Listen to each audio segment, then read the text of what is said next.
সূরা আল ফজর। أعوذ بالله من الشيطان الرجيم. بسم الله الرحمن الرحيم. والفجر ভোরের শপথ।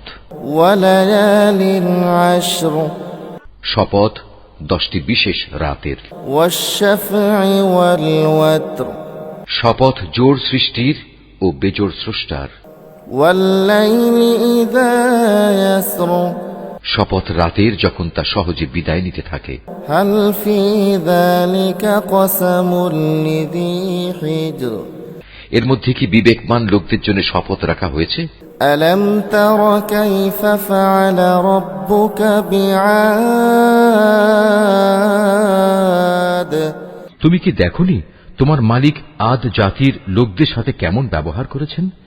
إرم ذات العماد এরাম গোত্র ছিল উঁচু স্তম্ভ বিশিষ্ট প্রাসাদের অধিকারী।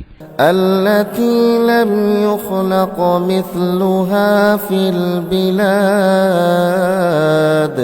জ্ঞান ও ঐশ্বর্যের দিক থেকে জনপদে তাদের মতো কাউকেই এর আগে সৃষ্টি করা হয়নি।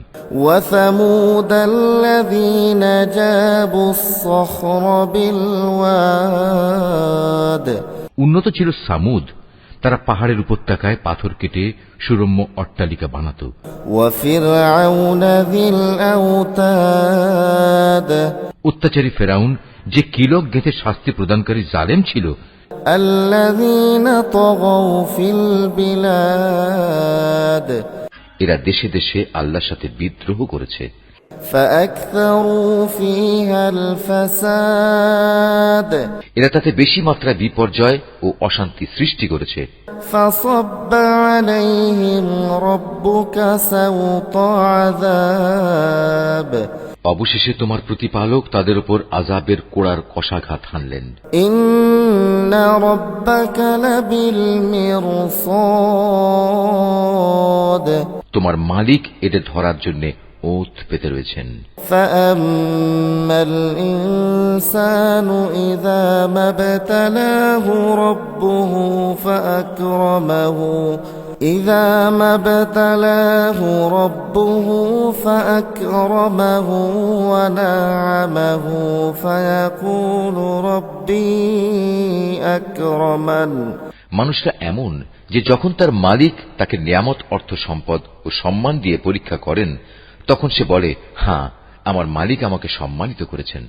وأما إذا ما ابتلاه فقدر عليه رزقه فيقول ربي أهانن আবার যখন তিনি ভিন্নভাবে তাকে পরীক্ষা করেন এবং এক পর্যায়ে তার রিজিক সংকুচিত করে দেন, তখন সে নাখোশ হয়ে বলে, আমার মালিক আমাকে অপমান করেছেন। كلا بل لا تكرمون اليتيم কখনো নয়, সত্যি কথা হচ্ছে তোমরা এতিমদের সম্মান করো না। ولا تحاضون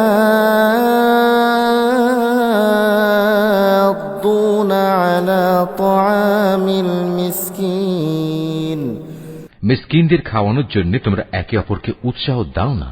وتأكلون التراث أكلا لما وتحبون المال حبا جما তোমরা মৃত ব্যক্তির রেখে যাওয়া ধন সম্পদ নিজেরাই সব কুক্ষিগত করো। বৈষয়িক ধন সম্পদ তোমরা গভীরভাবে ভালোবাসো। كلا إذا دكت الأرض دكا دكا তেমনটি কখনোই উচিত নয়। স্মরণ করো যেদিন এই সাজানো পৃথিবীটাকে চূর্ণ বিচূর্ণ করে দেয়া হবে। وجاء ربك والملك صفا صفا সেদিন তোমার মালিক স্বয়ং আবির্ভূত হবেন আর ফেরেশতারা সব সারিবদ্ধভাবে দাঁড়িয়ে থাকবে। وجيء يومئذ بجهنم يومئذ يتذكر الإنسان وأنى له الذكرى সেদিন জাহান্নামকে সামনে নিয়ে আসা হবে, যেদিন প্রতিটি মানুষই তার পরিণাম বুঝতে পারবে। কিন্তু তখন এ বোধোদয় তার কি কাজে লাগবে? يقول يا ليتني قدمت لحياتي فيومئذ لا يعذب عذابه أحد। সেদিন এ হতভাগ্য ব্যক্তিরা বলবে, কত ভালো হতো যদি আজকের এই জীবনের জন্য কিছুটা ভালো কাজ আগে ভাগেই পাঠিয়ে দিতাম। সেদিন আল্লাহ তাআলা এই বিদ্রোহীদের এমন শাস্তি দেবেন যা অন্য কেউ দিতে পারবে না। ولا يوثق وثاقه أحد। এবং তার বাঁধনের মতো বাঁধনেও কেউ পাপীদের বাঁধতে পারবে না। يا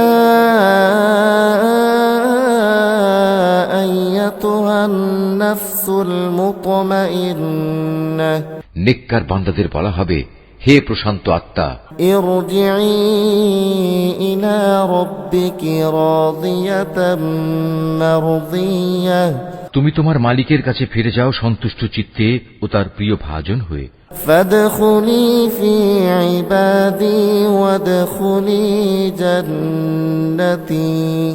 অতঃপর তুমি আমার প্রিয় বান্দাদের দলে শামিল হয়ে যাও আর আমার অনন্ত জান্নাতে প্রবেশ করো। Mahfuz, Art of Nature।